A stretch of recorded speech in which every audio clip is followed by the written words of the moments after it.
Which microphone's for you or was it for Ray?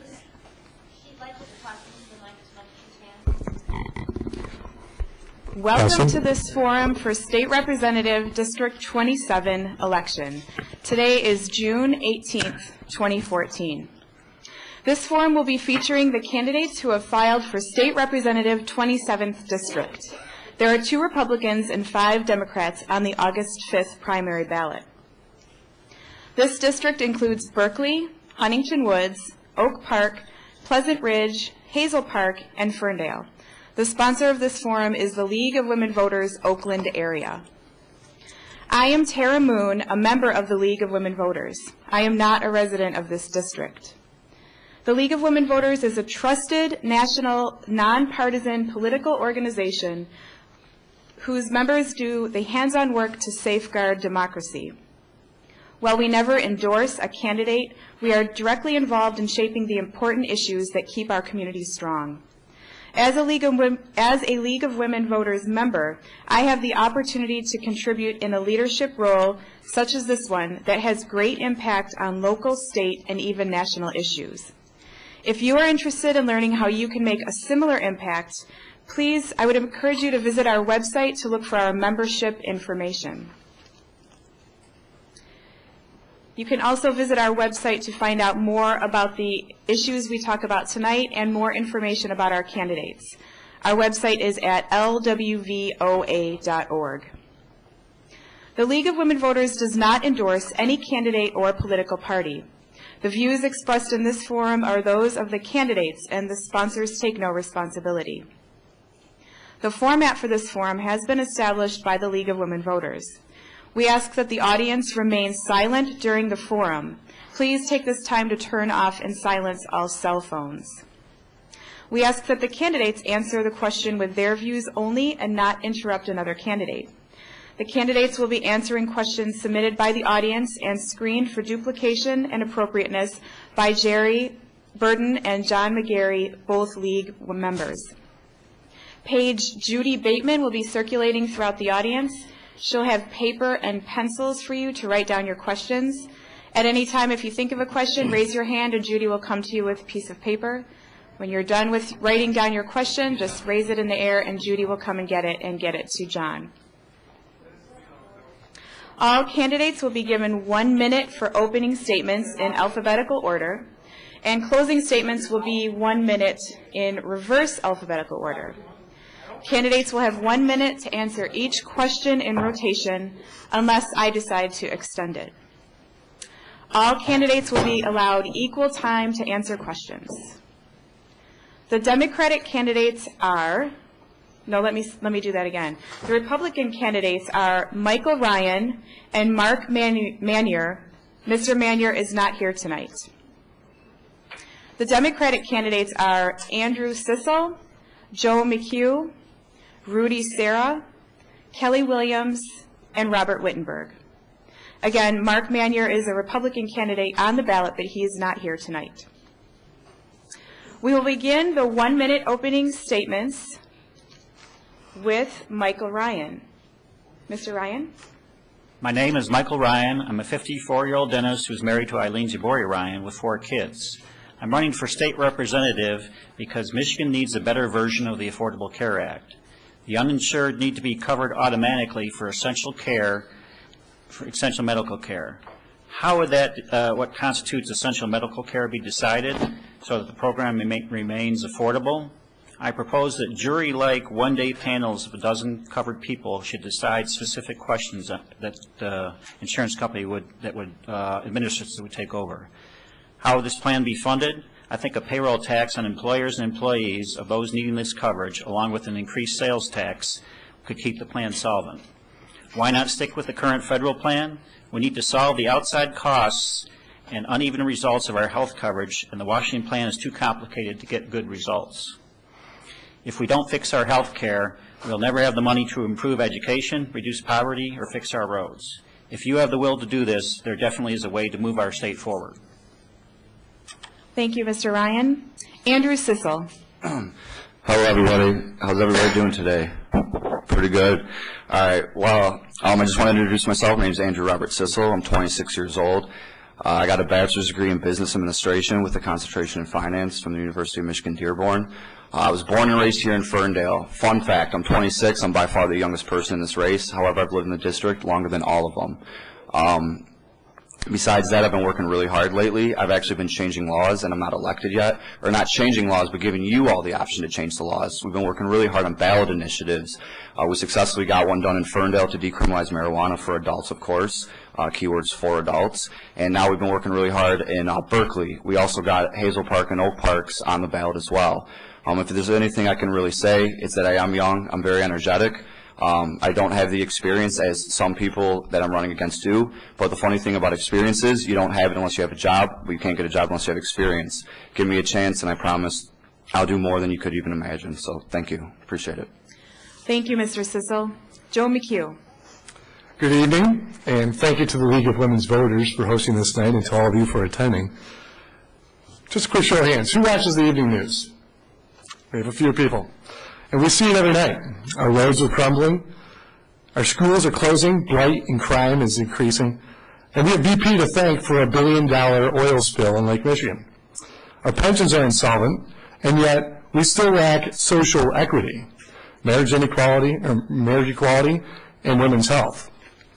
Now, these aren't separate issues. Rather, it's just one problem in Lansing, and that problem is leadership. As a Marine officer, I lead by example.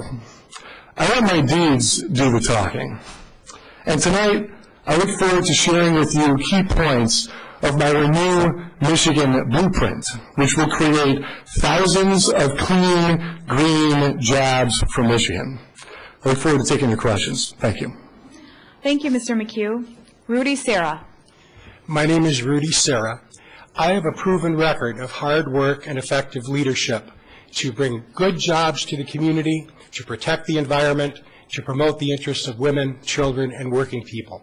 I'm a former member of the Ferndale Board of Education, a former member of the Oakland County Commission, and a former judge on the third busiest court in the country. I'm running for state representative because I've seen a lot of what can happen when inexperienced people who don't know the law are passing laws. I believe that we need experience in Lansing. I believe that we need people who know the law, people who know government. I served as the chairman of the Executive Clemency Council under Governor Granholm. I've been endorsed by both former governors, Granholm and Blanchard, and I would be honored to be your state representative and put my experience to work for you, solving the problems we face in Lansing. Thank you, Mr. Serra. Ms. Kelly Williams. Good evening. My name is Kelly Williams. I am excited to be here. Thank you to the League of Women Voters for inviting me. I am committed to strengthening public education, improving public transit, as well as being a voice for both women and workers. I am a labor leader. I wake up every day working for working people. I'm a committed, dedicated, and resourceful leader, and I look forward to serving you in Lansing. Thank you. Thank you, Ms. Williams. Mr. Robert Wittenberg. Good evening. My name is Robert Wittenberg, and I was born and raised here in the district. Graduated from Berkeley High School, and my mother is a third-grade teacher over in Warren Fitzgerald. Excuse me, my father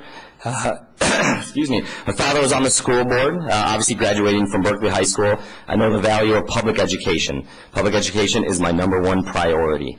Also with our cities, over the last 10 years, $6 billion has been diverted away from our municipalities.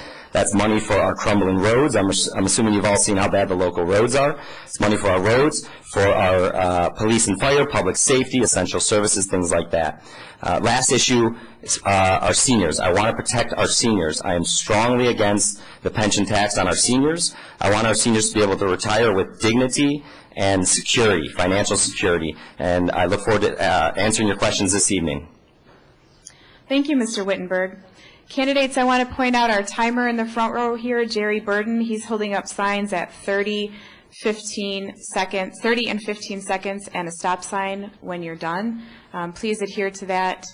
We'll let you go on a few seconds longer if you're in the middle of a thought and he holds a stop sign up, but after that we'll cut you off. And remember to direct your questions or your answers to the audience, not to me. I'm not a voter in this district. Okay, so we'll get started with our first question, and we're going to start with Mr. Ryan. What is your position on the legalization of marijuana, and what are you currently doing to promote this issue? Mr. Ryan. I think we ought to watch what's happening in Colorado.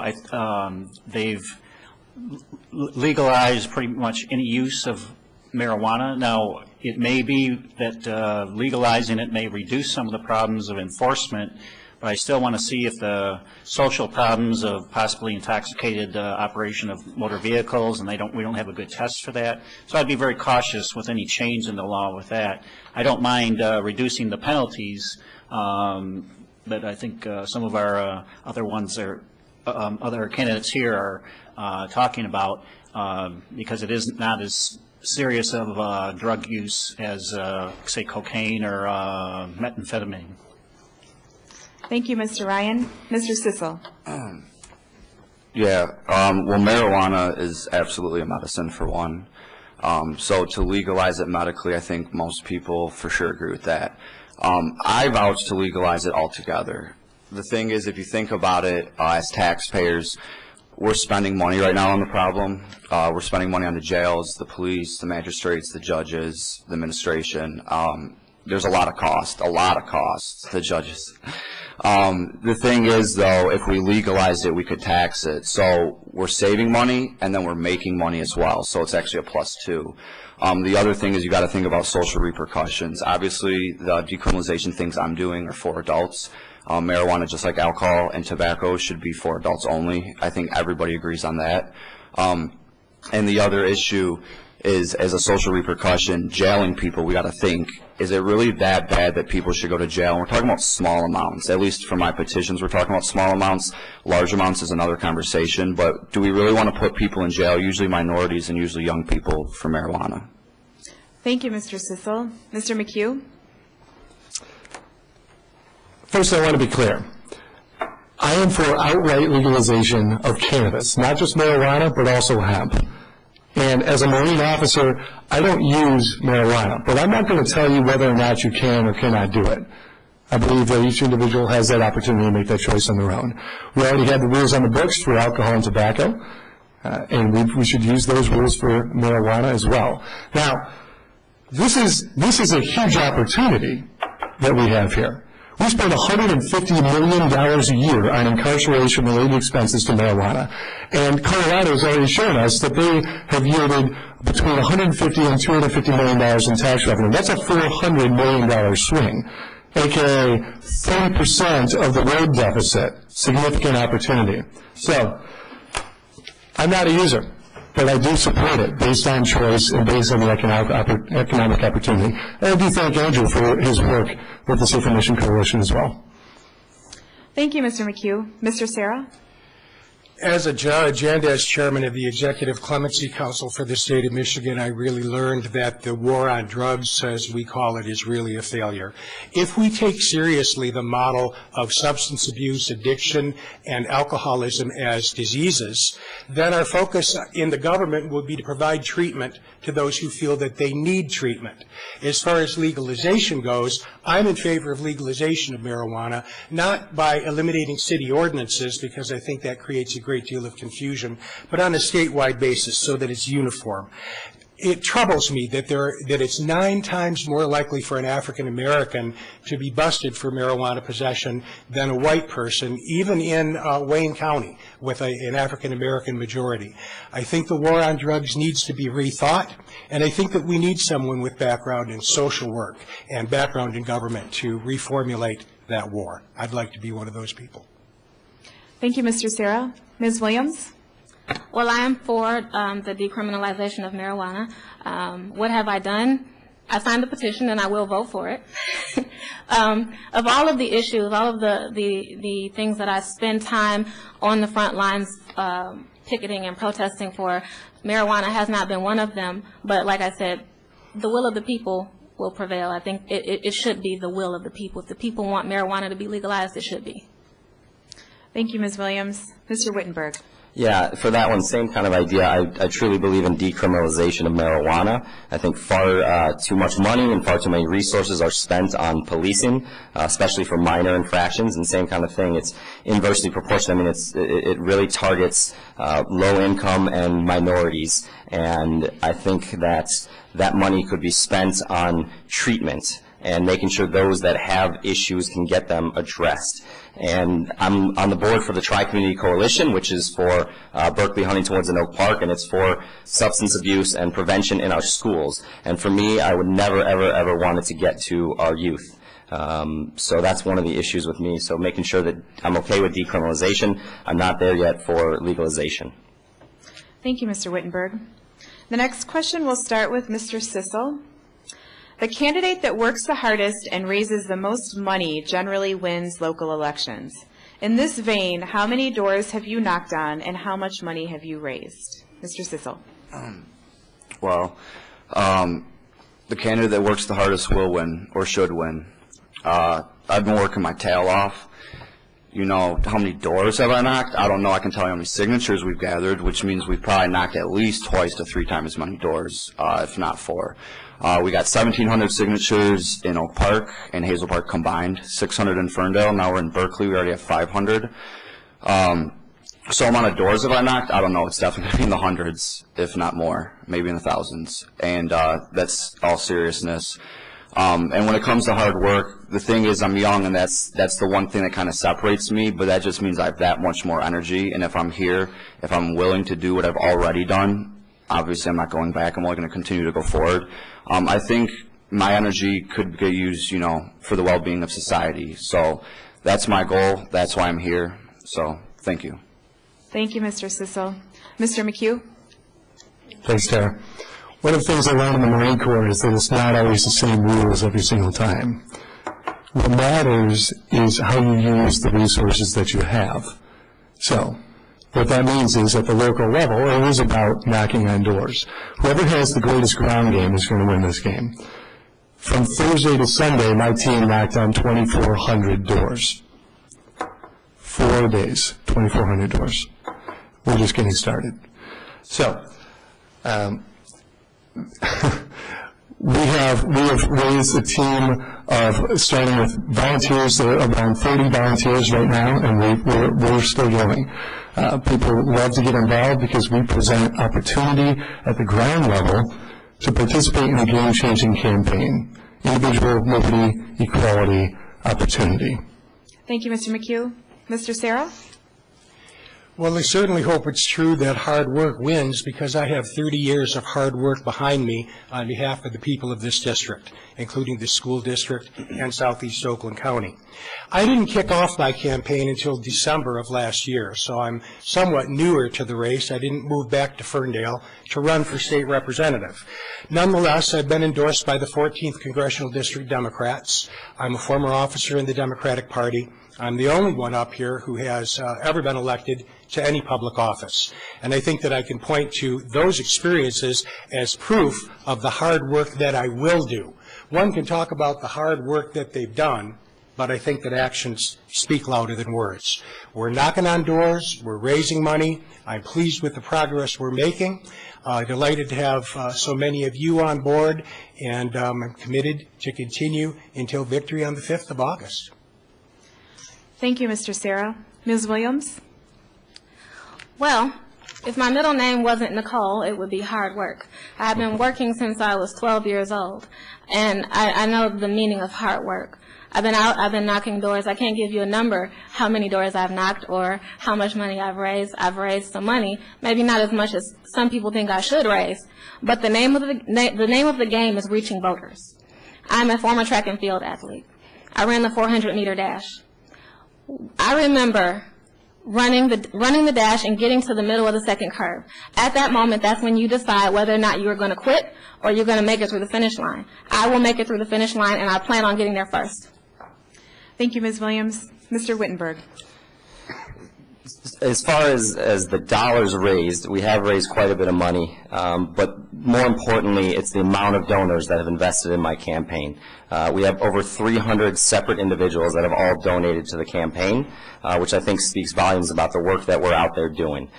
We do have an aggressive field plan in place, and I agree with Andrew. The candidate that works the hardest will be the one that I think will win this election.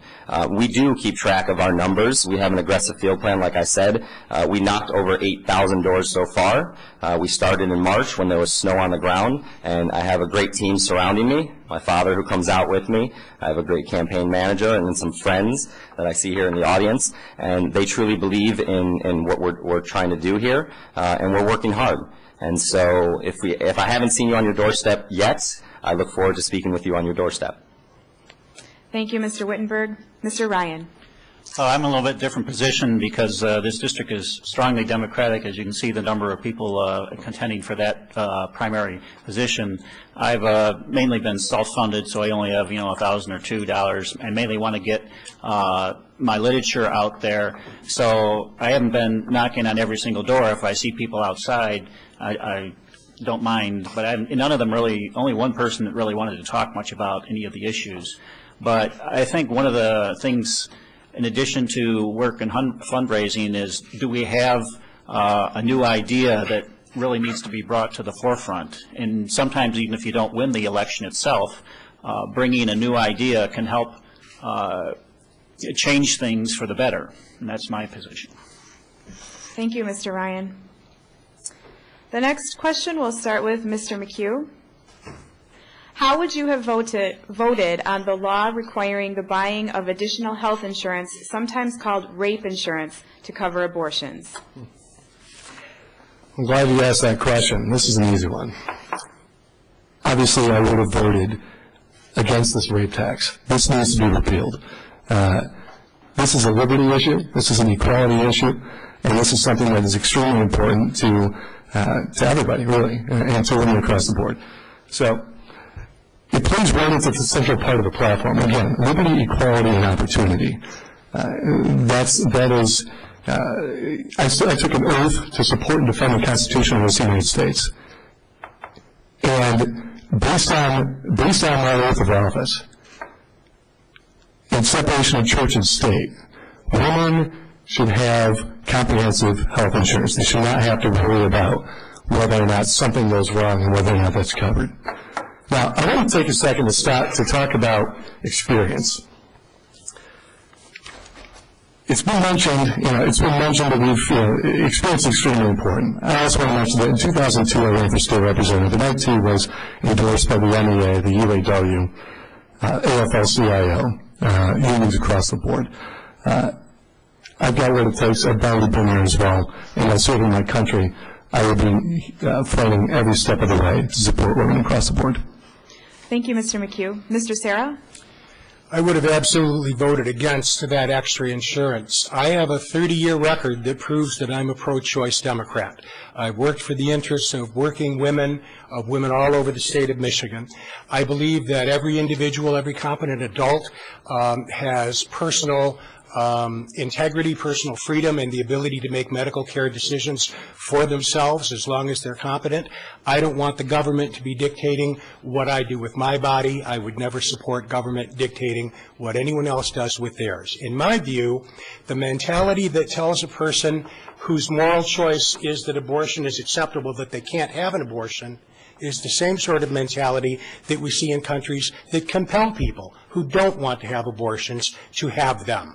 That's just inappropriate. It's not the ground for government.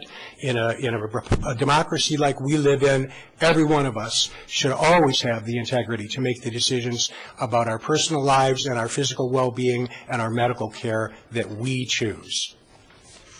Thank you, Mr. Serra. Ms. Williams? That absolutely would have been a no vote.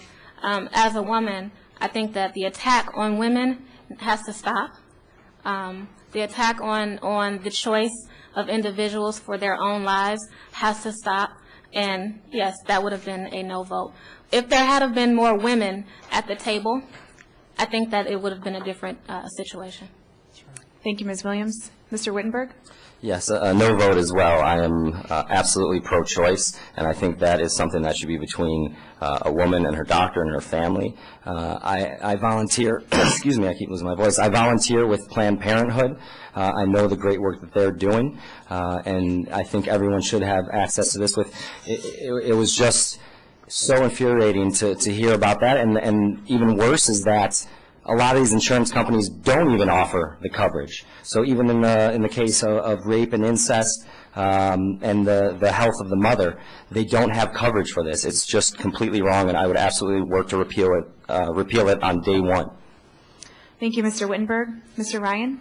The reason this petition, at first is circulated petition, which actually I signed. I did not realize the implication of that, but the reason that the petition came up was because the Secretary of Health and Human Services started requiring people to require these insurance plans to cover abortion pills and other things like that. And I think, I know no one's ever going to change their mind about whether they're pro-choice or pro-abortion or against abortion, but I don't think the state should be subsidizing or should be forcing people to pay for other people's abortions.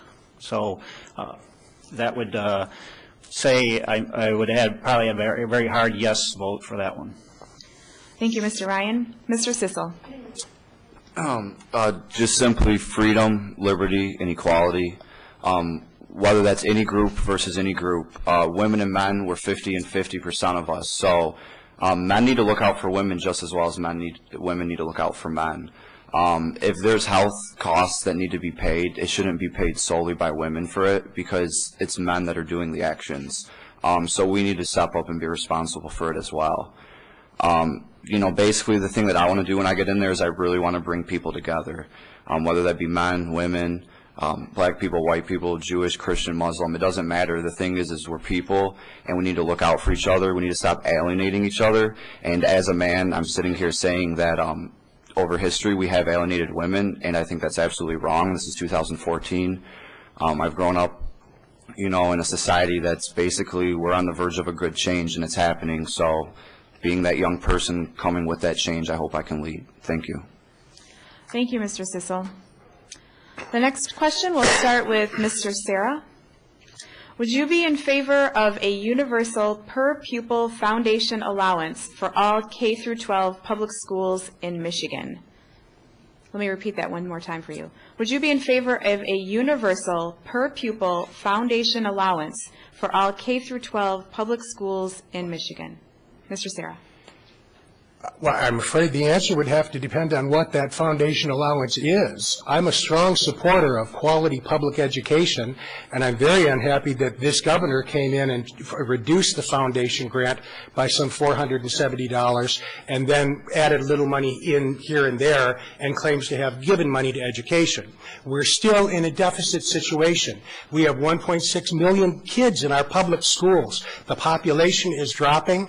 We have more and more children in classrooms and teachers being faced with more and more challenges. We need to do something to make sure that the foundation grant is fully restored, not take money out of it for preschool, which I strongly support preschool education. It needs to be funded separately. Likewise, higher education needs to be funded, but not taking it out of the foundation grant. So I would support, as long as it was at an adequate level, a universal foundation grant. There's got to be enough to see to it that our children get the quality education they need. I'm the only candidate here who's ever served on a public school board, so I definitely know the importance of that funding, and that's what determines what our student-teacher ratio is. Thank you, Mr. Sarah. Ms. Williams? Well, I haven't served on a public school board, but I have been a public school student. And to answer that question specifically, I would need more information about the foundation. What I will say is that we do need to invest more money into education. We do need to provide our teachers and our students with more resources. We do need to invest in infrastructure in education. It's not just about pencils and pens. There's the aspect of buildings and facilities. So, yes, thank you. Thank you, Ms. Williams. Mr. Wittenberg? And absolutely, to echo Kelly's statements, like I said, my mom is a third-grade teacher. She's a public school teacher. My father was on the school board. I'm a graduate of the Berkeley Public Schools. I know the value of public education, and I think the priorities in Lansing are wrong. They're backwards because they are cutting funding to our public schools. And I think all kids deserve a first-class education without question. I also think we should limit the amount of teachers to student ratio. My mom has 33 students in her class, and there's no way that these students can learn as well as if they only had 22, 23 students in their class. So public education is one of my top priorities without question. Thank you, Mr. Wittenberg. Mr. Ryan? Again, I think just as one of the other candidates said, it depends on the level of the foundation grant. I know that some school districts are allowed to add extra money in by millages and bond requests and things like that. I don't think that should be really limited. And of course, if you keep cutting the per person grant to the schools to cover the cost of educating them, that gets to be a big problem, and it has been for because lately, of course, property tax has been going down, and so there's been less money in the budget for that. Thank you, Mr. Ryan. Mr. Sissel? Yeah, you look at the states around us. You got Wisconsin, Illinois, Indiana, Ohio, and then you got Michigan. What were we known for? We're known for jobs, and we're known for education. We're the best in the Midwest. We have lost that. Education is falling. Jobs are gone. So what do? Well, you start with education. You start with the next generation that's coming up. I mean, I'm educated. I got a finance degree, like I said. I mean, I can talk to the children. There are children in the room. Stay in school. That has changed my life more than anything that I've done with my life, is getting educated. What we need to do is we need to get our education back in Michigan. That will bring jobs back. That will keep the people here that graduate college here in Michigan so we can use their talent. And the thing is, with education, is we don't just need to get people educated generally. We need to make sure we get everybody educated. I mean, you got the EAA and charter schools in Detroit. Mumford got redid. Denby, it's redone. And those schools have been taken by the state. We need to make sure that those kids in Detroit actually get educated, because Detroit's the heart of the state of Michigan. And Detroit is also high in poverty, low in education. I mean, we have to really make sure that this happens. Thank you, Mr. Sissel. Mr. McHugh? Yes, thank you. I am in favor of a per pupil foundation allowance. Education is the top priority for Michigan. Without education, obviously, we're not going to be able to train our students for jobs. The problem with education right now, with our education system, is that we have charter schools siphoning off public dollars from public education. Now, that needs to stop, and it needs to stop right away. The way that we do that is we make sure that the playing field for funding is level. We make sure that charter schools do not get equal funding for facilities. As a logistics officer in the Marine Corps, I know something about that. And so when we set money aside and allow other people to set up facilities, that takes more money away from public schools. Rather, we should have all the students congregate in one area for education. And that way we're able to preserve our community sports and our communities in general and overall educational benefit. Now, furthermore, from a job training standpoint, we ought to be allocating more money specifically to job training so that people are educated not while they're in school, but also while they're out of school, so that they can take advantage of job opportunities when they're available. Thank you, Mr. McHugh. I'd like to remind the audience that videotaping this presentation is not allowed. Thank you very much. The next question will start with Ms. Williams. The only statewide proposal on the August 5th ballot eliminates the personal property tax on businesses and replaces it with a statewide essential services fee that is 80% lower. Many small communities are heavily reliant on the personal property tax. Major state corporations have raised over $5 million to push this ballot proposal through. Michigan has already eliminated the small business tax. How would you vote on this proposal? I can repeat this if you would like. Yes, please. Sure. The question part. The question is, how would you vote on this proposal? And the proposal is the one that's on the statewide ballot on August 5th that eliminates the personal property tax on businesses and replaces it with a statewide essential services tax that ends up being 80% lower. So how would you vote on this proposal?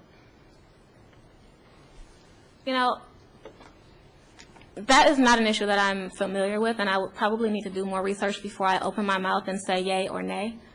But what I would like to talk about right now in my 1 minute is the fact that the first On the top of my priority list is repealing rights to work. As a labor leader, I serve as Secretary-Treasurer for CWA Local 4004 in Detroit. And although we have not seen a significant decrease in membership across the board, I think it's important that that we protect labor and we protect workers and we protect our economy. Thank you, Ms. Williams. Mr. Wittenberg? Well, this is tough. There's not enough time to go over this one, but this is a really complicated issue. But there's a few things in play here. There's about $800 million that's going to be lost, and that's money that could go to our schools and our communities. And then they say that money will come back from the use taxes, but I want to make sure, again, the three main issues, city, schools, and seniors are my main issues, and that money, they need to be made whole. I want to make sure that our cities aren't losing their money and our schools aren't losing their money. As far as the way it was written, unfortunately, the Republican-led legislature actually changed things. It was supposed to be written by the Elections Division of the Secretary of State, but they changed the laws so that they could write it, that the legislature could write it, and it's confusing. The wording is confusing, and I understand a lot of people are confused as to how to vote on this. But to give an answer, I would say yes. I would have to vote yes for now because I'm worried about if we don't say yes, what the Republicans will do in the lame duck session like they did with right to work and what they did with the pension tax on the seniors. Thank you, Mr. Wittenberg. Mr. Ryan? I was wondering about that ballot question because it sort of came out of nowhere, and I know the Free Press said it was better.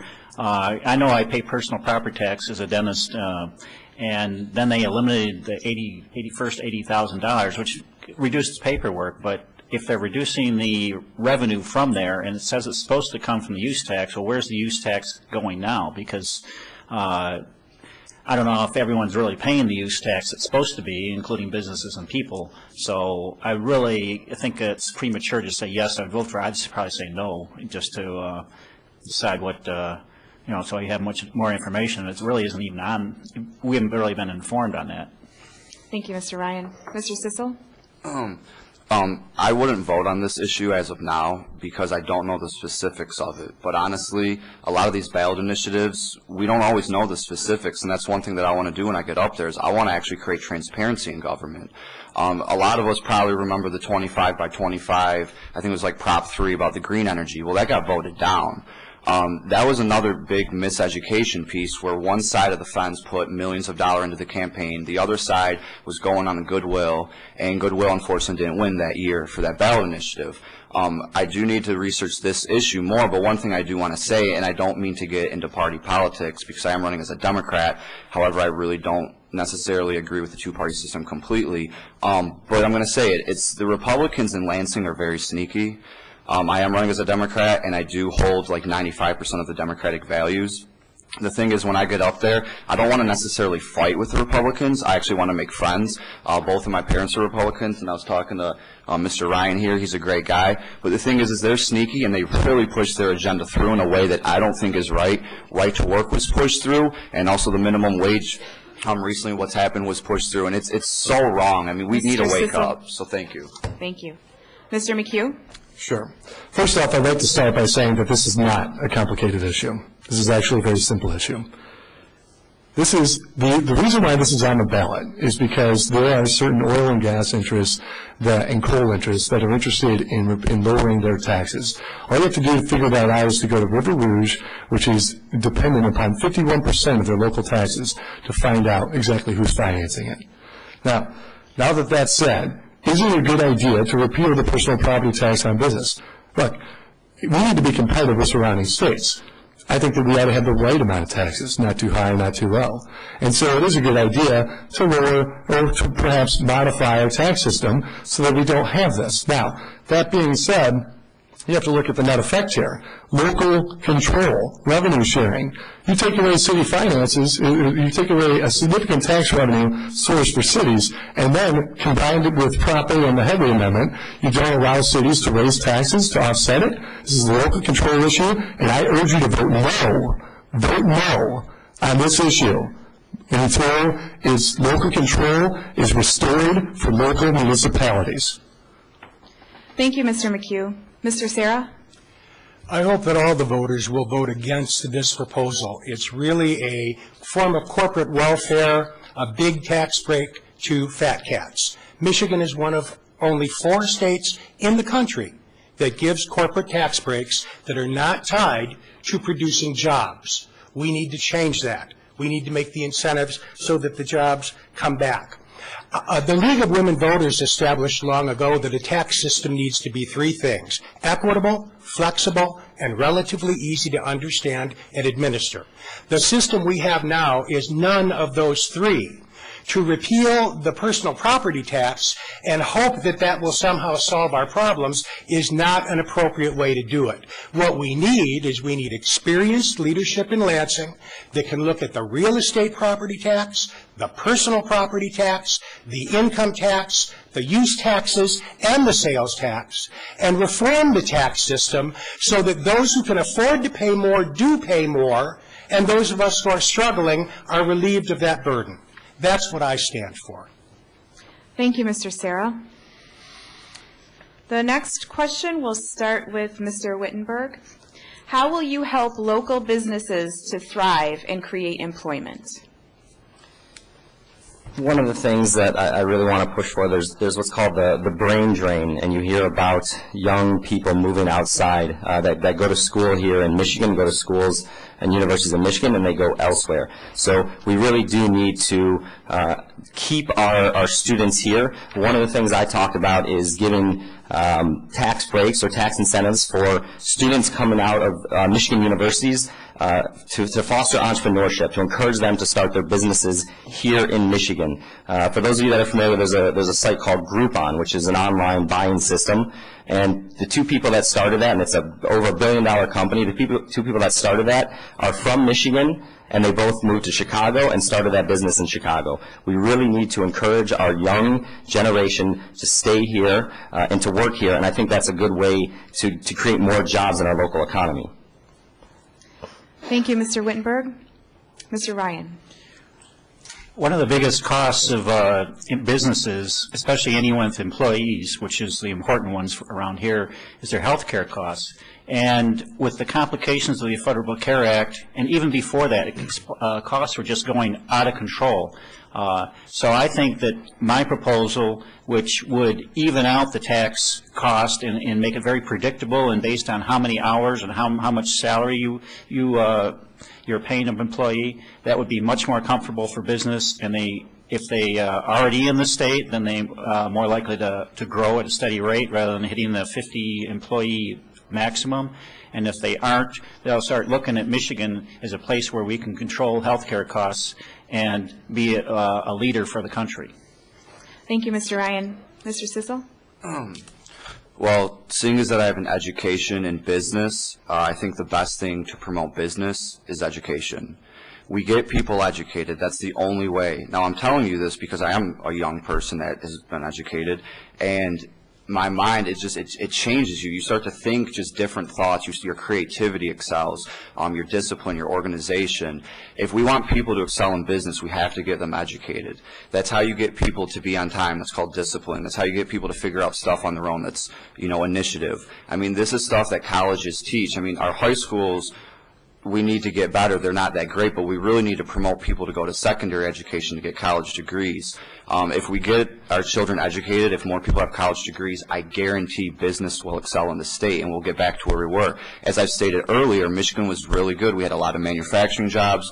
We had a lot of businesses. Things were good. We also had education. The two, they're directly related. They're directly related. I mean, money and education, if you look at any community across the whole world, it's always the same. Education equals more economics.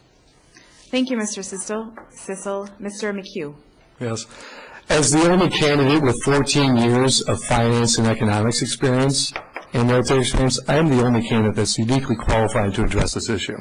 First off, tax breaks, we're already struggling on money. We're going to come up with additional money for tax breaks. We need to talk about real solutions. Real solutions involves being creative. How about we legalize, regulate, and tax cannabis? There's an idea. Marijuana and hemp. What would happen? Well, hey, blight would go away. It would at least be reduced. We'd have entrepreneurs vying for open commercial property. Property values would go up as a result of that. So that's a step in the right direction. Now, step number 2, pension capital. Pension funds are really underfunded right now. What if we mobilize pension capital to invest in entrepreneurs, homeowners, municipalities who have ideas for improving efficiency and waste? That might generate some new business as well. And that's all private sector money. No new taxes, no new tax breaks. Thank you, Mr. McHugh. Mr. Sarah? Overall quality of life will determine where businesses locate. Tax breaks are being given now. They're just being given away for free. They're not tied to job development. We need to change that. We need to say to those companies that are getting the $8 billion tax breaks that you need to create jobs in Michigan. We need to fix the roads. Everybody uses them. They need to be serviceable. We need to educate our workers. We need to have preschool education. When you're deciding where to locate your business, if one community has public preschool and another doesn't, who has the advantage? We need to work on providing jobs for people in the private sector that the private sector can't provide. You know, when I was at Taft Elementary School, they were teaching us way back then that by the time I got to be my age, I'd have to learn to cope with 70% more leisure time. That's what they called unemployment, leisure time. Well, we're there. We're at a place where we need to start to think about what we're going to give people that get college educations to make a living if the private sector economy can't do that.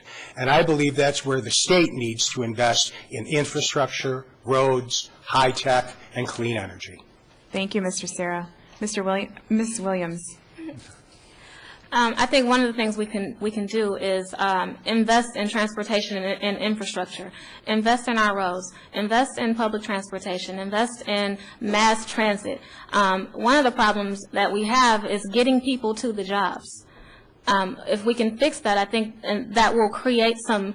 Well, there are jobs. There are jobs. We have to get people to them. We need to also invest in education, invest in trade, learning trades, and give people the things, the tools, the resources they need to get to the jobs that are there. We also need to stop rewarding companies for outsourcing jobs.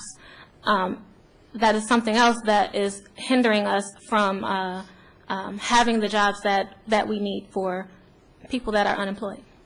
Thank you, Ms. Williams. Mr. Wittenberg? I'm sorry, Mr. Wittenberg already answered. Excuse me.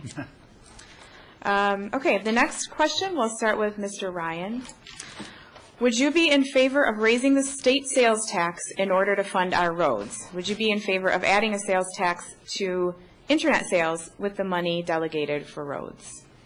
Actually, both no. I think that roads are mostly used by people who use fuel. I think the gasoline tax and the diesel fuel tax should be raised with possibly some correction for those that have hybrid cars or electric cars.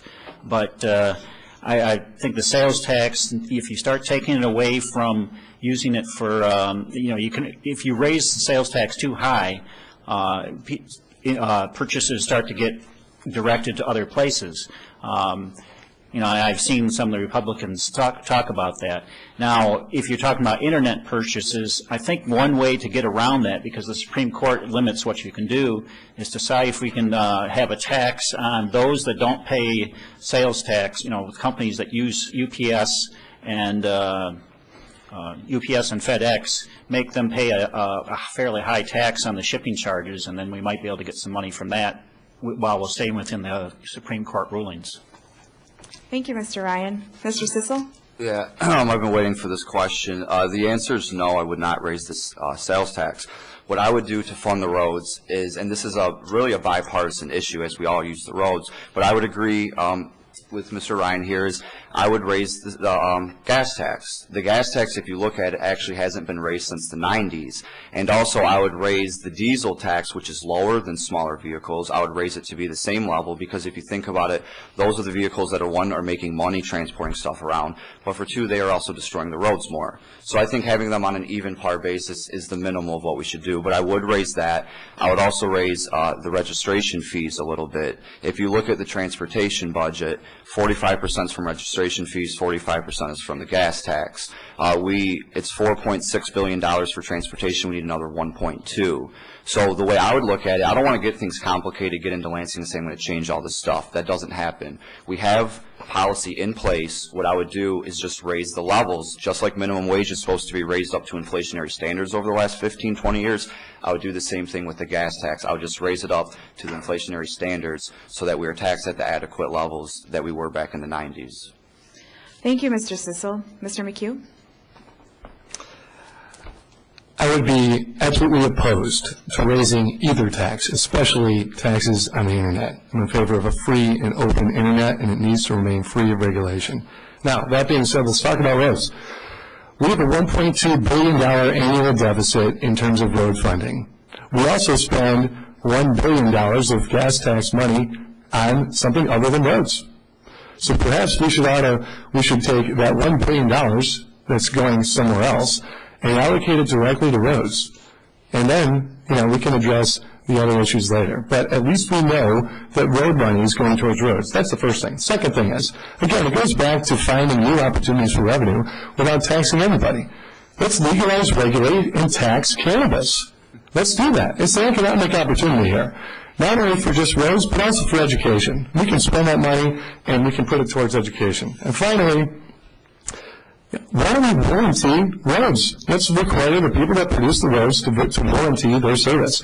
Make sure that, hey, if you're going to put a product out there, that it actually works. You can learn more about this on our New Michigan Blueprint at RachelMcHugh.com. Thank you, Mr. McHugh. Mr. Serra? I think that it's important to get the roads fixed. If the only plan that's available is to increase the sales tax to fix the roads, then I would vote yes. I love the idea of legalizing and taxing marijuana. In fact, it was published about a week or so ago in my column in Ferndale Friends. Then we can call them really potholes. That's where we're getting the money to fix them. The problem with using gas tax and diesel fuel to fund the roads exclusively is that we are moving more and more away from fossil fuels. And that's really a way for some of the fat cats to transfer the burden onto that independent contractor trucker that owns one truck and is trying to make a living, or to try to transfer the burden onto you, make you pay more money driving their stuff back and forth from the store because they don't want to pay more to support our roads. Everyone benefits from roads, whether they purchase gasoline or diesel fuel to put in a vehicle or not. I think we need to get real. I'm not going to lie to you. I'm not going to tell you I wouldn't vote in favor of raising taxes to fund something that needs to be funded. The roads need to be fixed. If marijuana is not enough to fix the potholes, Thank you, Mr. Serra. We need to do something else. Thank you. Ms. Williams? I am not in favor of raising the sales tax. I think that that act would negatively affect people that are in a lower income bracket. We do not want to make things harder for people. We want to make things better for people. If you have to choose between paying your rent or your mortgage and paying your car insurance, why would we want to raise taxes on people? So I think that we need to properly appropriate the funds that we already have. That should be a discussion that's a discussion that needs to be had. Sit down, look at the money we have, and put it in the right places. And I think that's the solution to fixing our roads. And I think that we also need to use different materials. Have you driven down Greenfield lately? I drive down Greenfield every morning to go to work, and one side of Greenfield, it seems like it's a different material. So maybe we should use different materials that will last longer. It may cost us more in the short run, but in the long run, it'll cost us less.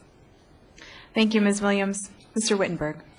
So as we've been going door to door, the number one topic without question is the roads, and everyone says fix our roads. However, a lot of people say don't increase our taxes. And the one thing, as I said earlier, the priorities in Lansing are wrong, and the Republican legislature and Governor Snyder has given over $2 billion of tax breaks to big business. And that's a lot of money that can go back to fix our roads. Like they said, it is about $1.2 billion. That's our money right there. So we don't need to raise the tax to actually fix our roads. They get the money there. That, again, like I said, that money goes back to our cities, that goes back to our schools, and that goes back to our seniors. Those are the three main issues that I'm going to keep harping on throughout the evening. And to agree with, I think someone mentioned it, long term. We can't just year after year just fix it and then it's, the next year it's an issue again. We have to have long-term solutions for this ongoing problem. And again, that money is already there. We just need to put it there. And also, one last thing, the semi-trucks that drive on our roads, we have the highest weight limits in the country, and we either need to charge them a lot more or we need to lower that weight, the weight limit. Thank you, Mr. Wittenberg. The next question will start with Mr. Sissel. With all of the school shootings over the last few years, do you think this is more of a guns issue or a mental health issue? Also, what do you think is the best way to make schools safe? Yeah. Well, it's obviously a mental health issue because guns don't shoot themselves.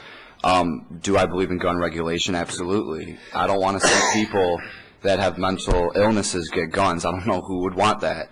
I believe in the Second Amendment, absolutely. I believe in it from the foundation of why it was put into place. The thing is we need to make sure that the people that do have the free right to purchase guns are people who are going to be safe with them and responsible. I'd like to institute maybe once every year or every 2 years a reevaluation. If you have a gun, come in and get reevaluated every year or two. We want to make sure that you are in capacity to be able to have a gun. But I absolutely believe the Second Amendment is one of the best constitutional rights that we got. And I don't want to see it being taken away. I think it's absolutely unfortunate when school shootings happen. It's one of the saddest stories you can hear. What do we do about security? Well, you beef it up a little bit. You hire security guards. You make sure that people that don't go into the schools that are adults, unless they're parents of children. And I think also if we're more of a community-based society, we can actually figure out what the problems are with these people that are doing the crimes. Thank you, Mr. Sissel. Mr. McHugh. Sure. As a Marine, obviously, I support the right to bear arms. And that's not negotiable. However, we need to make sure that the use of weapons is safe and responsible, that the people that have the right to purchase a weapon are properly trained. Now, in the Marine Corps, if a Marine is showing signs of mental illness, if he or she is down in the game, we immediately take his weapon, set it aside, and make sure that he doesn't have access to it or she doesn't have access to it. Now, from a mental health standpoint, this is a serious issue, and we need to make sure that the proper measures are in place so that people that don't have access, we make sure that they don't have access to getting weapons and taking them into the schools. Mental health also is very serious. It's very near and dear to my heart. As a military officer, I have friends that are suffering from PTSD. And again, that is yet another reason where we can legalize, regulate, and tax cannabis and actually help people, as opposed to putting them on narcotics that ends up in suicide and depression. Thank you, Mr. McHugh. Mr. Serra. Well, the question is whether this is more of a gun problem or a mental health problem, and I think that the answer is that it's both a gun and a mental health issue. I, frankly, personally know people who have psychiatric diagnoses and who qualify for concealed pistol licenses. I think that that's crazy. I think that we need to have stronger safeguards so that people with those sorts of long-term problems don't have access to weapons. Even when we do that, we take the risk that this well-balanced, mentally healthy individual might get drunk or might take drugs and still use the weapons. As the only person up here who's ever been on a public school board, I'd certainly favor funding the public schools so that they can do whatever that they need to do to provide security for the children. If that means that they need metal detectors, if that means that they need additional personnel, I think that school has to be a safe environment, and that has to be a priority. Thank you, Mr. Serra. Ms. Williams? Well, as it relates to school shootings and whether or not it's a mental health issue or a gun issue, I agree with Mr. Serra. I think that it is both. I think we need to start asking some questions. How are students getting guns? What possesses them to bring them to school and shoot people? That's a question that, it may seem like a simple question, but it's a question that should be asked. What's going on at home? And as far as making schools safer, I think we need to tighten our screening processes. I went to Cass Tech, the old Cass Tech, and there wasn't a lot of screening going into school.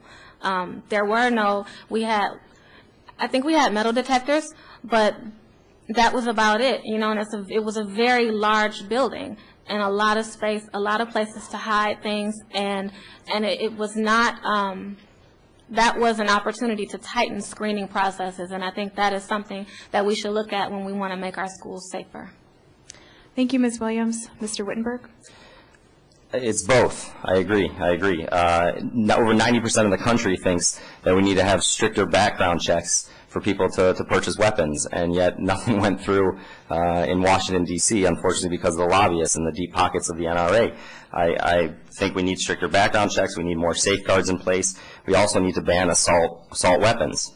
And then with mental health services, money has been taken away throughout the years, and that started under Governor Engler and has continued. And we need that money, we need that funding back, without question. And as I said, my mom's a teacher, I worry about her as much as I worry about all the students, and we need to do whatever it takes to protect our children. Thank you, Mr. Wittenberg. Mr. Ryan?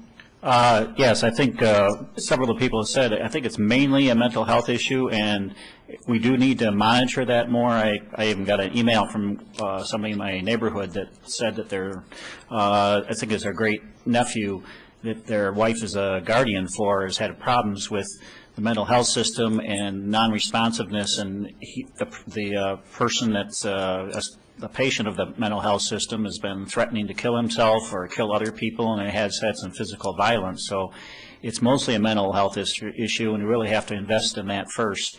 And I think we haven't had any big school shootings lately in Michigan, but they're always showing up in the news, and you always worry where the next one's going to be. Thank you, Mr. Ryan. The next question will start with Mr. McHugh. For a district that shares a border with Detroit, what level of priority would you put on cooperating with Detroit representatives for improving the issues and challenges facing the city? In other words, how connected do you consider the well-being and success of Detroit and the well-being of our district? Excellent question, Tara. Thank you. As Detroit goes, so goes Southeast Michigan. As Southeast Michigan goes, so goes Michigan in general. There are a couple of initiatives out there right now that are being discussed to develop economic opportunity in Michigan. One of those is the transit rail. Now, this is something that's been discussed forever, right?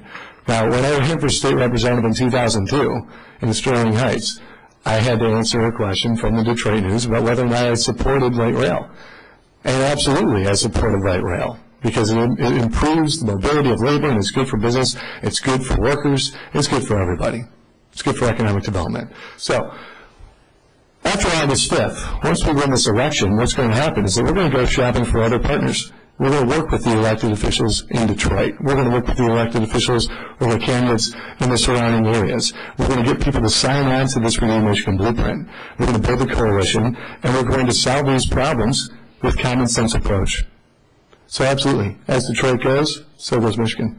Thank you, Mr. McHugh. Mr. Serra? Detroit is clearly the economic engine of our region. I'm uniquely situated to be the candidate to unify city and suburban interests. I was a judge on the 36th District Court in Detroit, the third busiest court in the country. I grew up here in Ferndale. I've lived 48 years in Ferndale. I served on the Ferndale Board of Education. I served on the Oakland County Commission. I believe it's essential that we cooperate with our friends in Detroit on regional transportation, on the water system, and on all of the issues that impact us. As a county commissioner, I was one of the few people who was able to get things passed, even though I was a member of the minority Democratic Party. As a state representative, whoever you elect will probably be a member of the minority. But I believe that I have good connections with interests in the city of Detroit and the ability to put together coalitions so that I could get things passed even if I wasn't a member of the majority party. Thank you, Mr. Serra. Ms. Williams? Well, I was born and raised in the city of Detroit, educated in the city of Detroit. I'm happy to have called Oak Park home for almost 10 years. It is truly a family city. And I have to say that I have a vested interest in the city of Detroit. Detroit is the heart of our state, and if Detroit fails, then the entire state fails. Thank you, Ms. Williams. Mr. Wittenberg? we're attached at the hip with Detroit, that's for sure. As an inner-ring suburb, as I said, as Detroit goes, we go. We need to work with them. One of the things that I'm part of the Woodward Avenue Action Association, and there's the Woodward Complete Streets Project, which is something I'm a big fan of. And that would be a complete street is where you have it. It's for you can walk on it, you can drive on it, you can bike on it, and you can have public transportation that's going along the road. And that's from downtown all the way to Pontiac. And that's something I think we need without question. And along the lines of transportation, we have with Detroit, with Metro Detroit Airport, we have the largest airport in the United States that doesn't have any form of public transportation that goes from the airport to the city, the downtown, to any other areas. So we absolutely have to work together so we can benefit the whole region. Southeastern Michigan, and Detroit is a huge part of that. Thank you, Mr. Wittenberg. Mr. Ryan? Of course, the city of Detroit is very important, and some other ways besides public transportation, being connected rather than having to stop at 8 Mile Road, and if you want to go down to the Winter Blast like we did on the bus, you had to switch there even in the middle of the winter. But one thing is that the city has an income tax that the state is not helping at all people collect on, or the city of Detroit collect on, and so that crimps their revenue because they're not going to get very much money from their property tax, and I have some ideas on how that can be worked around, and also because there's some people that work in the city and they work for like dental offices, and they don't pay taxes because they don't want to. I pay my taxes on my earnings in Detroit, and the other thing is like quality of life issues, especially the you know, you always hear these people scrapping, and the legislature passed a very weak bill for that. I think I have some ideas on how they can develop an effective issue so that people don't have to worry about their plumbing or their air conditioning and all that being stripped out, and then the city would just go down the tubes because no one wants to live there. Thank you, Mr. Ryan. Mr. Sissel? Yeah, I can't wait to get up into Lansing and work with, you know, the representatives from Detroit, the Republicans. It doesn't matter. I want to work with people. I want to work with people that are there to change policy. Detroit, I was born and raised here in Ferndale. Detroit's always been there. I think I'd be a great representative to bridge the gap from the city to the suburbs. Like I said, I was born and raised here my whole life. I know the city very well. Actually, I took the bus, you know, to U of M Dearborn, so I rode the bus for two and a half hours there. I got a lot of friends in Detroit, you know, family actually, and I've had a lot of fun in Detroit. The thing is again, I want to go back. The problem with Detroit, and again, it ties into the suburban cities, it goes back again to education. Education is absolutely the most important thing. If you look at the border cities, one of the issues is, and I can say this, you know, growing up in Ferndale, I went to Royal Oak Dondero for high school. You see a lot of people from Detroit coming into the suburbs, especially the border cities, to get educated. I understand why they're here. They want to get a good education. The problem is that the Detroit schools aren't, you know, great schools. So what we really need to do is we need to funnel our attention and our money back to education and back to inner city education. That's the key. Thank you, Mr. Sissel. We're going to ask 2 more questions. You guys hanging in there? Okay. Okay, we're going to start this one with Mr. Serra. What are your views about increasing the use of renewable energy in Michigan to match what adjacent states are doing? I'm a former regional director for the Michigan Lung Association, so air pollution and environmental issues are important issues to me. I'm very strongly in favor of moving more rapidly toward renewable energy, including increasing our state standard, whether the renewable energy is solar or wind, or other forms of renewable energy. Moving to renewable energy creates jobs. It helps the economy. It's the kind of thing that I think our state should be supporting more strongly. Thank you, Mr. Serra. Ms. Williams? Well, back in February, I had the opportunity to go to the Blue Green Alliance Good Jobs, Green Jobs Conference, where I participated in a youth climate caucus. And I am a labor leader, and I was in a room with other labor leaders, people from the labor movement and people from the environmental movement. And so we learned a lot from each other. I wouldn't call myself an environmentalist. I would call myself someone who cares about the environment. The first time I recycled, I was excited.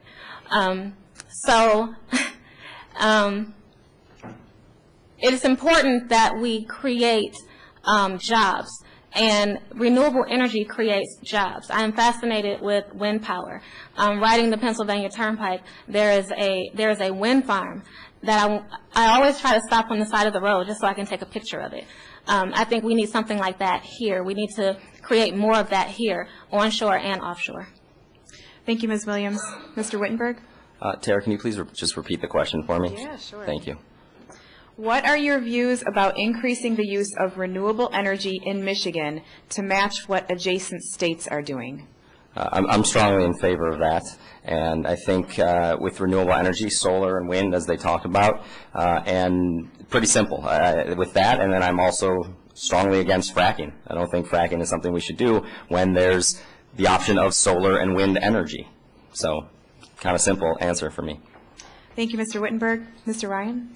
Of course, I'm for any development that's economically practical to increase renewables, but I don't think any mandatory effort on the state to increase that is going to help. I think it's going to kill jobs. I think the state should look into seeing if they can use loans or other types of things to where it just needs a certain push from. And as far as you know, I think natural gas and the fact that the price has gone down is a good thing. And I know fracking is what the main reason that's happened. And I was able to pay my heating bill, and also they've been using less coal around here because we have the availability of using gas-fired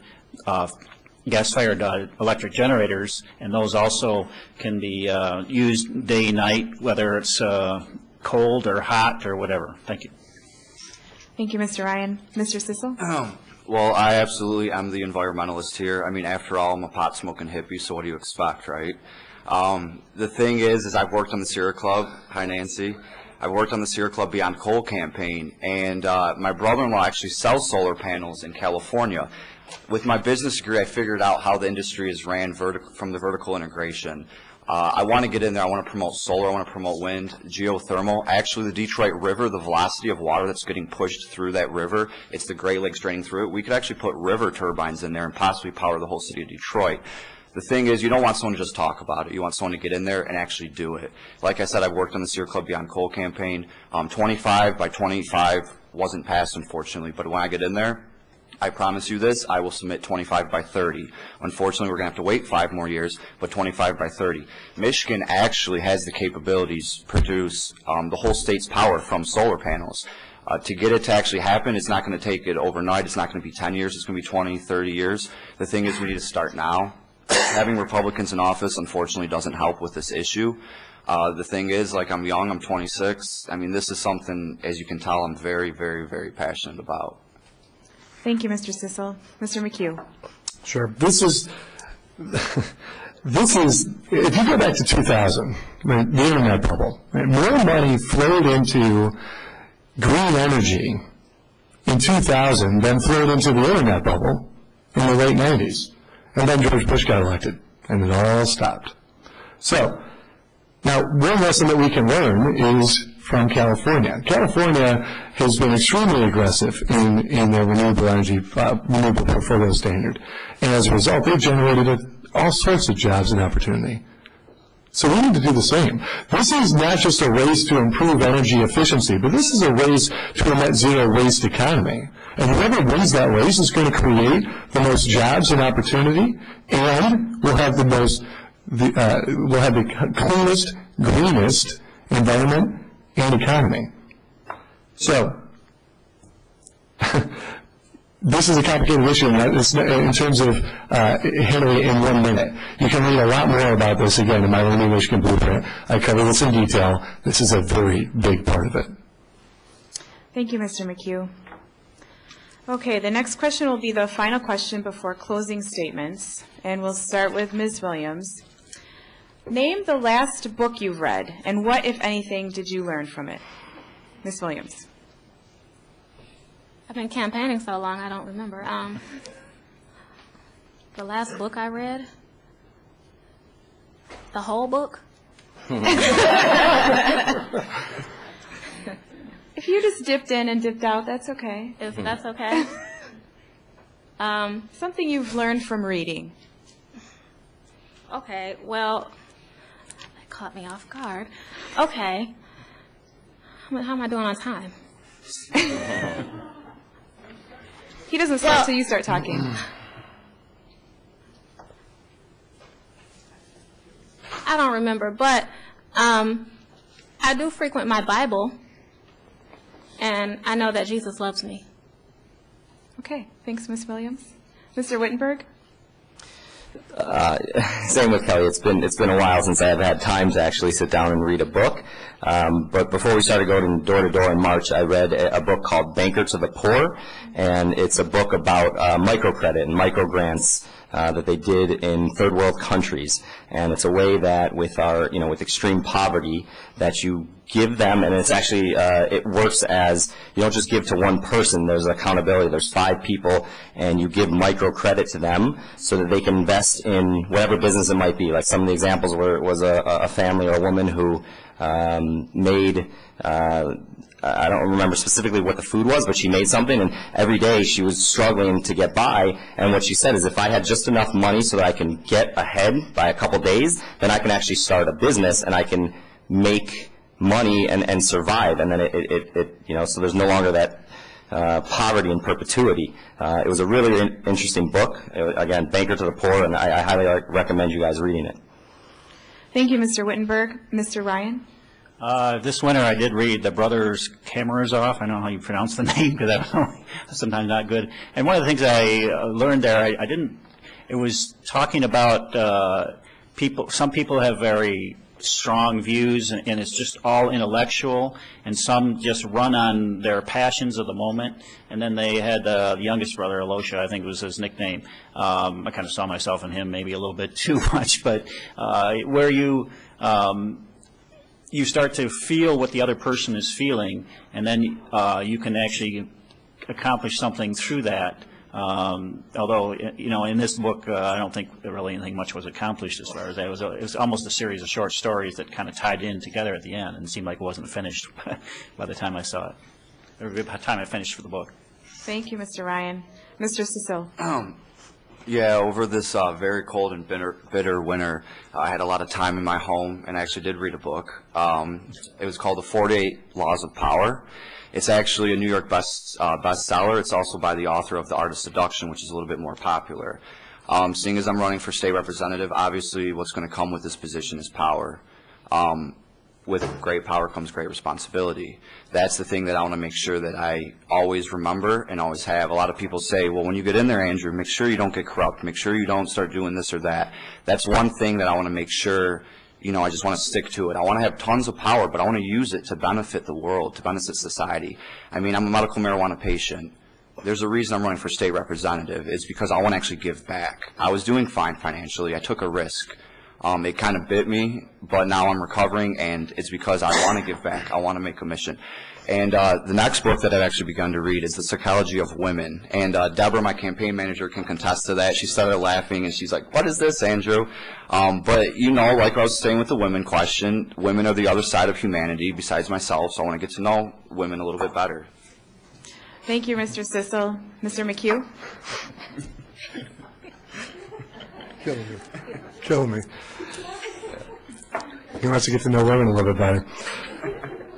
The question was about books. Listen, I'm an avid reader. If you come to my house, the first thing you'll notice is that wall to wall, I've got books everywhere. Just because we're running a campaign doesn't give us an excuse not to read books. My Marine Corps commanding officer and other key leaders in the Marine Corps would always tell me, Joe, actually it was First Lieutenant, Lieutenant McHugh, if you don't have the time, or you think you don't have the time, you're not working hard enough, fast enough, or smart enough. Figure it out. So, the book that I read most recently is Everything I Need to Know I Learned in Elementary School. It's a book about common sense. And this job is not that difficult. We just need to think logically. We need to think with a clear mind, use some common sense, employ some fresh ideas, and go to the people. See what you guys want. Work together and forget about the party politics. We'll bring everybody together. We'll make it happen. Thank you, Mr. McHugh. Mr. Sarah?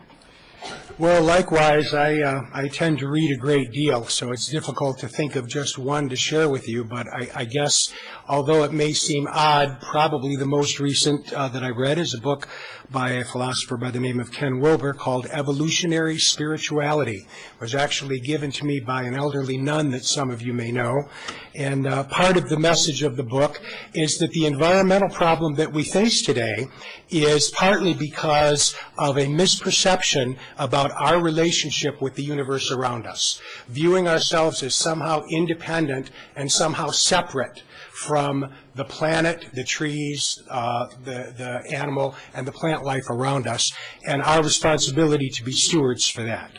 I thought that that was insightful, that it's not just profit motivation that causes environmental problems, but it's also our worldview and where we think we stand in the world and how it stands in relationship to us. So I read a lot, but that was the probably most recent. Thank you, Mr. Serra. Okay, now it's time for closing statements, and you'll get 1 minute for closing statements. We're going to start with Mr. Wittenberg and go in reverse alphabetical order. So, Mr. Wittenberg, your closing statement. Well, big thank you to you, Tara, and to the League of Women Voters. Thank you for coming here tonight. I think this election is less about the past and it's more about the future. Our district has a long history of electing representatives on the basis of their work ethic and their commitment to progressive values. You look back, our previous two representatives, Andy Meisner and Ellen Kogan-Lipton, neither one of them had held elected office before, but they've worked hard, and I think everyone would say they're highly respected, and they're both doing great things. That's why, as a young progressive candidate, I think you should support me on August 5th. As I said, we've been out working hard, knocked over 8,000 doors, trying to talk to the voters, because at the end of the day, it's not about what I want, it's about what the voters want. And that's why we've been talking to so many people to get a pulse of the community.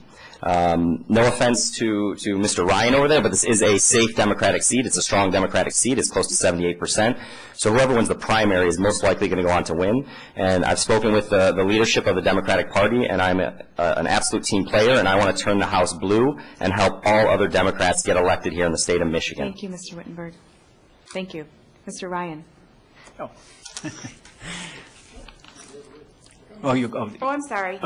I'm still on question answering. Ms. Williams. Well, continuing the legacy of strong Democratic leadership is very important to me, and that is one of the reasons I am running for this seat. I think we need to change the dynamics of what leadership looks like in Lansing. If you take a look at the panel, I'm the only woman on the panel. And that's what most tables look like. We need to change that. We need more women running for elected office. We need more women sitting at the table. I believe that if you are not at the table, you are on the menu, and it's time for us to get off the menu. I look forward to serving you in Lansing. I remember I was thinking back earlier to a time when I wanted to go to the Air Force. And one of the things I remember in my studies of the Air Force is integrity first, service before self, and excellence in all that we do. That's what I bring to the table. Thank you, Ms. Williams. Mr. Serra. To me, progressive isn't just a label, it's a lifestyle. It's about what you do with your wealth and your time and how you work in your community. I'm a people person. I care about people. That's why I have a license to practice social work. That's why I was a member of the Ferndale Board of Education. That's why I've done lots of public service on a pro bono or free basis. The next time you need to decide on a neurosurgeon or an obstetrician or a dentist or an oral surgeon, think about whether you want the guy who's never done it before or the guy who has experience. I submit that if we respect public service and if we really appreciate the significance of what those people in Lansing do, that we're going to want to send our most experienced, best educated person. Andy Meisner had been to Washington, D.C. Ellen Kogan-Lipton was an experienced attorney. I'm the only person running for this office with an education in the law. I'm a former judge, a former county commissioner, and a former school board member. I believe that over the years I've earned your trust, and I'd ask you to extend that trust to me again on August 5th. Thank you, Mr. Serra. Mr. McHugh. Thank you, Tara. And thank you for everyone else for coming out this evening, for all those that are watching at home, and also the candidates as well. Tara, I've been tracking the issues that we've talked about this evening, and one very important issue wasn't brought up, and that was marriage equality. And this is Ferndale, and that's an extremely important issue to cover. Experience is great. I completely agree. And but as a Marine, you learn very quickly you can't know everything. Your responsibility is to know where to find the answers, not to know all the answers. Now, leadership by example. Now, that's something that we don't see very often. Right? I drive a Chevy Volt. My campaign manager, Jess, thank you very much. She's a sergeant in the Marine Corps. She's an accomplished author and a Yale graduate. She also is an avid advocate for marriage equality and women's rights, and that's a big reason why she is involved in my campaign. Now, this has been a great opportunity to speak tonight, and I appreciate having a chance to get to know and to share some of my thoughts with people. And I look forward to meeting you at the door as well. Thanks. Thank you, Mr. McHugh. Mr. Sissel. Well, first off, I want to thank the League of Women's Voters. Thank you for putting this event on. Thank you as well for being the moderator. I want to thank the other candidates. This has really been an exciting and fun race, and you guys have helped that. But most importantly, I want to thank you all. You guys are what we're here for. You all are who we're going to serve. And honestly, the more people in the building, the more fun it is for me. Joe said it right, lead by example. And I think I am doing that because the government is sure as hell trying to make me an example. If you look at my story, you're going to see that I'm standing up for you, for you, for you, for you, for you, for everybody. I'm standing up. And that was for marijuana. So that's what I did for marijuana. Think about what I'm going to do for marriage equality. I was at Pride Fest. I had a booth. It was a lot of fun. I stayed there till 2 in the morning. What am I going to do for jobs? I got a finance degree. I'm going to use that education to benefit the economy. What am I going to do for the environment? I've worked on the Sierra Club Beyond Coal campaign. I'm going to continue to do this. And last, I had fun tonight, and I want to make it fun. I want everybody to enjoy it. I want politics to be something that everybody can be a part of. I mean, I'm 26 years old. Yeah, I'm young. That's good. That's what we want. We want young people to be in politics. We got children in the room. Go to school. Continue to go to school. Last, what I want to say is I am proud to be a resident of this district. I'm proud to be born and raised here, and I hope I can be your next representative to serve you all. Thank you very much. Thank you, Mr. Sissel. Mr. Ryan. A lot of you might be thinking, what is someone running as a Republican in this district when it's so strongly Democratic? Actually, what got me motivated was this health care reform, I knew it had to be done, but I just didn't think it ended up being the right way to do it. So I did send a letter. I sent it to some people at the governor's office. I don't know if they did send a reply, and then when I sent my request to Ellen Kogan-Lipton, now I know how to say her middle name. I don't know if it got lost in the mail, but I never did get a response. So anyways, I'm mainly trying to put this proposal on the table and get it in people's minds because this is very important to me, and I think it's important to a lot of people in this district, and I think we need to improve the health care reform, reduce the costs, and make it so affordable for everyone. Thank you. Thank you, Mr. Ryan. The League of Women Voters would like to thank the audience and the candidates and WFRN Ferndale City TV for making this forum possible. For more information on these candidates and other candidates, check the League website for our voter guide. Our League website is www.lwvoa. Click on Voter Guide, and you will see information on candidates. When known, well, no, I do know. The broadcast times and the channels that this forum will be broadcast on, it's on WFRN, that's WOW Channel 10, Comcast Channel 17, AT&T Channel 99, and it will replay at 12 noon, 4 p.m., and 12 midnight. I'm not sure of which date it will start, but if you check the ferndalemi.gov website or call the city TV station, they should be able to let you know. It will also be broadcast or streamed on the website ferndalemi.gov. The League of Women Voters is funded by contributions from concerned businesses and citizens. Our membership is open to women and men over the age of 18. Remember to vote on August 5th. Democracy is not a spectator sport. Thank you very much, everybody.